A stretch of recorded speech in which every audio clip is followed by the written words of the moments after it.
Police के मुताबिक 1 जनवरी शाम को 8 बजे मुकेश चंद्रकर के भाई युकेश चंद्रकर ने अपने भाई के लापता हो जाने की रिपोर्ट फाइल करवाई। मामले की जांच पड़ताल करने पर मुकेश के फ़ोन की लोकेशन को ट्रैक किया गया, जिसमें अलग अलग लोकेशंस को ट्रैक किया गया था। बाद में मुकेश के भाई युकेश ने इंटरनेट पर जब ध्यान दिया तो मुकेश की आखिरी लोकेशन बीजापुर के चट्टान पारा में मौजूद एक अनाज घर से आई थी। जब पुलिस लोकल पत्रकारों के साथ लोकेशन पर पहुंची तो वहां 17 कमरे बने हुए थे जो मजदूरों के लिए बनाए गए थे, पर वो सब बंद थे। ये एक फार्म हाउस था जिसका मालिक सुरेश चंद्रकर है। उसे इन कमरों को खोलने के लिए बुलाया गया। उसके आने के बाद उन सारे कमरों को खोला गया और जांच की गई, पर उसमें कोई भी सुराग नहीं मिला। लेकिन साइट पर मौजूद एक सेप्टिक टैंक पर पुलिस की नजर पड़ी, जिसको सीमेंट से अभी हाल ही में ढका गया था, और उसे देखने के बाद लोगों के मन में संदेह होने लगा। जब मालिक सुरेश से इसके बारे में पूछा गया तो उसने कहा कि बाथरूम के रेनोवेशन की वजह से उसने सेप्टिक टैंक को सीमेंट से सील करवा दिया है। इसके बाद पुलिस ने सुरेश से उसके भाई रितेश के बारे में पूछा, क्योंकि मुकेश को आने वाली आखिरी 2 कॉल्स रितेश की थी, पर सुरेश ने बताया कि उसकी 2 साल से रितेश से कोई बात नहीं हुई है। इसी बात से संदेह बढ़ने लगा और इसी की वजह से और कुछ टेक्निकल इन्फॉर्मेशन के मिलने से पुलिस रितेश चंद्रकर के भाई दिनेश से मोबाइल पर संपर्क करने की कोशिश करने लगी, पर दिनेश का मोबाइल स्विच ऑफ आ रहा था उस समय। 3 जनवरी को पता चला कि दिनेश चंद्रकर बीजापुर के एक हॉस्पिटल में है। पुलिस के वहां पहुंचने पर और पूछताछ करने पर पहले तो दिनेश ने कहा कि उसके पास इससे संबंधित कोई जानकारी नहीं है, पर कॉल डिटेल्स और लोकेशन की इन्फॉर्मेशन के सबूत के साथ जब सख्ती से उसका 3 घंटों तक लगातार इंट्रोगेशन किया गया तो दिनेश ने सच बोलना शुरू कर दिया। उसने स्वीकारा कि उसके भाई रितेश और सुपरवाइजर महेंद्र ने मिलकर मुकेश को रॉड से पीट कर जान से मार डाला है। दिनेश ने यह भी बताया कि मर्डर के बाद उसने उन रॉडों को, कपड़ों को और मोबाइल को ठिकाने लगाया। बाद में उसने क्राइम सीन के सबूत मिटाने के लिए सफाई की और मुकेश की डेड बॉडी को सेप्टिक टैंक में डालकर ऊपर से सीमेंट से चुनने में भी उनकी मदद की। पुलिस ने कुछ ही देर बाद महेंद्र राम टेके को पास के एक बस स्टैंड पर गिरफ्तार कर लिया और उसने भी गुनाह को कबूल कर लिया। इंट्रोगेशन के बाद पता चला कि रितेश और दिनेश चंद्रकर मुकेश चंद्रकर के रिश्तेदार थे।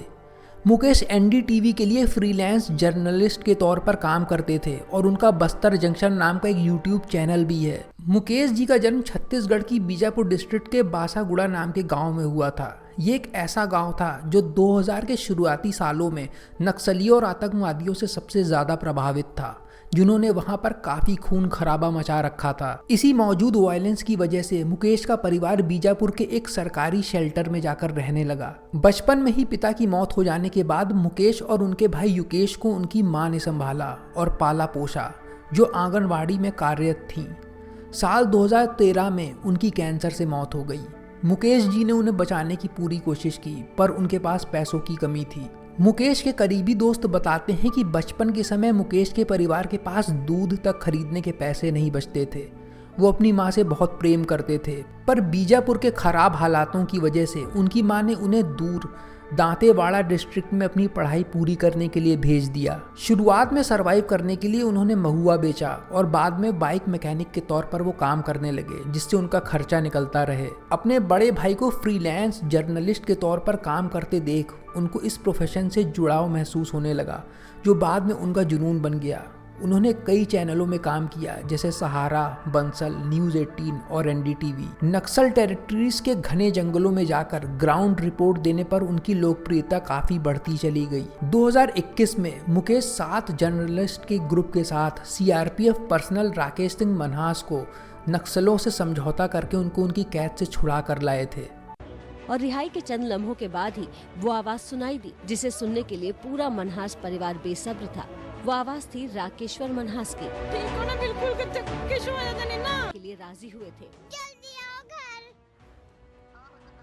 6 दिन बुरे जरूर बीते, लेकिन आखिर में उम्मीद की जीत हुई और उम्मीद की इस लौ को जलाए रखा था उन स्थानीय पत्रकारों ने जो लगातार नक्सलियों के संपर्क में थे और रिहाई के लिए मध्यस्थता की भूमिका निभा रहे थे। अपने फ्रीलांस असाइनमेंट के दौरान मुकेश हमेशा बीजापुर के अस्पतालों और मेडिकल फैसिलिटी की खराब हालत पर प्रकाश डालते रहे। वो दूसरे पत्रकारों को एक जगह से दूसरी जगह पर भी ले जाने में मदद भी करते थे, जहां पहुंचना काफी मुश्किल था या खतरनाक होता था।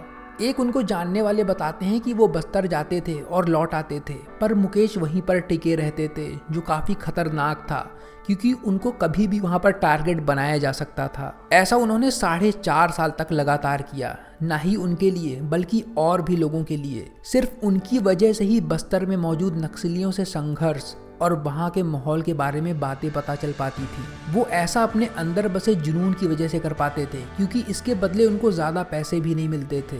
जर्नलिज्म का सबसे मुख्य सिद्धांत है संदेश पहुँचाना, नए इलाकों में पहुँचना, बेजुबान की आवाज़ को लोगों तक पहुँचाना, और मुकेश इस मामले में बेजोड़ थे। दांतेवाड़ा के एक जर्नलिस्ट रंजन दास, जो मुकेश के करीबी दोस्त थे, वो बताते हैं कि उनको याद है जब उनकी मुलाकात 2016 में हुई थी। उस समय मुकेश एक कच्चे घर में रहते थे जिसका किराया हर महीने उनको 2200 रुपये देना पड़ता था। मुकेश जी ने उनको भी अपने साथ रहने के लिए रख लिया था। उस समय दोनों फाइनेंशियल कठिनाइयों से गुजर रहे थे। मुकेश आदिवासियों की समस्याओं को लेकर हमेशा संवेदनशील रहते थे, खास तौर पर उनके जल, जंगल और जमीन को लेकर। उन्होंने गांव वालों के विरोध का कवरेज दिया था, साथ में वहां हो रहे फेक इनकाउंटर्स का भी, जिनमें बेगुनाह नागरिकों की मौत हो रही थी। इसके अलावा वहाँ के खराब इंफ्रास्ट्रक्चर का, कुपोषण का और खराब हेल्थ फैसिलिटीज़ का भी, जिसने उन्हें आदिवासियों के बीच काफ़ी लोकप्रिय बना दिया था। उन्हें अपने इस काम से बहुत प्रेम था और वो इसी के लिए जीते थे। उनकी दी गई ग्राउंड रिपोर्ट्स की वजह से उन्हें सरकार की तरफ से काफ़ी दबाव भी झेलना पड़ा और नक्सलियों से कई बार धमकियां भी मिली जब उन्होंने नक्सलियों के हाथों पब्लिक प्रॉपर्टी को नुकसान होने के खिलाफ आवाज़ उठाई थी। दूसरे जर्नलिस्ट को देखते हुए उन्होंने बस्तर जंक्शन नाम का एक यूट्यूब चैनल भी स्टार्ट किया जिसके 1.66 लाख सब्सक्राइबर्स हैं। इसकी शुरुआत में कुछ 100 रुपयों से कुछ 1000 रुपए की कमाई वो करने लगे, जो न्यूज़ पर निर्भर करती थी, और उन्हें 20 से 50 हज़ार की भी इनकम यूट्यूब से होने लगी। धीमे धीमे उनकी लाइफ स्टेबल होने लगी थी, पर आखिर ये दुर्घटना उनके साथ घट गई। उनके YouTube वीडियोस में ज़्यादातर बस्तर के निवासियों के विरोध को वो रिकॉर्ड करते थे, जिससे उनकी आवाज़ बाहर की दुनिया तक पहुंच सके। मुकेश जी ने 25 दिसंबर 2024 को NDTV पर एक रिपोर्ट दी थी, जिसमें उन्होंने बीजापुर की सड़कों की खराब और खस्ता हालत को दिखाया था, जिसके बाद सरकार ने उसके लिए इंक्वायरी भी शुरू कर दी थी। तो ये इस तरह से आप हाथ से इसको तोड़ सकते हैं। इस क्वालिटी के डामर और गिट्टी और मटेरियल का उपयोग यहाँ पे किया गया और उस मुहिम को अंजाम तक पहुंचाया, और अंजाम ये हुआ कि सड़क पर जांच बैठ गई। 4 सदस्यीय टीम का गठन किया गया और 120 करोड़ की इस सड़क पर जांच बैठ गई और मामला यहाँ तक पहुँच गया कि अब इस सड़क को उखाड़ने का काम किया जाएगा। गुणवत्ताहीन सड़क है, इसके निर्माण पर अगर हमने सवाल उठा दिया तो आप हमारे साथी की हत्या कर देते हैं। इस सड़क का कॉन्ट्रैक्टर मुकेश जी का ही कज़न सुरेश चंद्रकर था, जिसके बाद नाराज होकर सुरेश के भाई रितेश ने मुकेश जी की जान ले ली और इस मर्डर का मास्टरमाइंड सुरेश चंद्रकर ही था। कत्ल होने के ठीक बाद से ही सुरेश लापता था और वो अपने ड्राइवर के घर में छुपा हुआ था, जो हैदराबाद में है। उसको पकड़ने के लिए पुलिस ने 200 CCTV कैमरों के फुटेज की मदद ली और करीब 300 मोबाइल नंबर्स को ट्रेस किया। सुरेश के 4 बैंक अकाउंट्स को सीज कर दिया गया, साथ में उसके इलीगली बनाए गए यार्ड को डिमोलिश कर दिया गया। सुरेश चंद्रकर के बैकग्राउंड के बारे में जाने तो वो साल 2008 में पुलिस विभाग में खान सामा के तौर पे काम करता था। उस समय उसकी तनख्वाह सिर्फ 1500 रुपए थी। फिर 2012 से उसने छोटी मोटी ठेकेदारी शुरू कर दी और साल 2016 में उसे 50 करोड़ का बड़ा ठेका मिल गया। धीमे धीमे उसने अफसरों से 60 गांठ करके कुछ ही सालों में करोड़ों की सड़क बनाने का ठेका ले लिया और उसने इसमें स्थानीय निवासियों की मजबूरी का फ़ायदा उठाकर करोड़ों रुपए का प्रॉफिट कमाया, क्योंकि वहाँ के ज़्यादातर निवासियों के पास ना तो गाड़ी थी ना मोटरसाइकिल, जिससे उन्हें वहाँ के ख़राब इंफ्रास्ट्रक्चर के बारे में पता चल पाता और वो शिकायत करते। उसने अधिकारियों की 60 गांठ से सड़क के रिवाइज्ड रेट को 120 करोड़ करवा लिया और बस्तर के नक्सल प्रभावित क्षेत्र का सबसे बड़ा कॉन्ट्रैक्टर बन गया। अनुमान लगाया गया है कि उसने अपनी शादी में 10 करोड़ रुपए खर्च किए और विदाई हेलीकॉप्टर में की। रितेश चंद्रकर को रायपुर के एयरपोर्ट पर अरेस्ट किया गया। महेंद्र राम टेके और दिनेश चंद्रकर को बीजापुर में गिरफ्तार किया गया। इन्वेस्टिगेशन में खुलासा हुआ कि रितेश और उनके सुपरवाइजर महेंद्र ने मुकेश जी के ऊपर लोहे की रॉड से हमला किया था, जब रात को डिनर करते समय उनके बीच बहस होने लगी।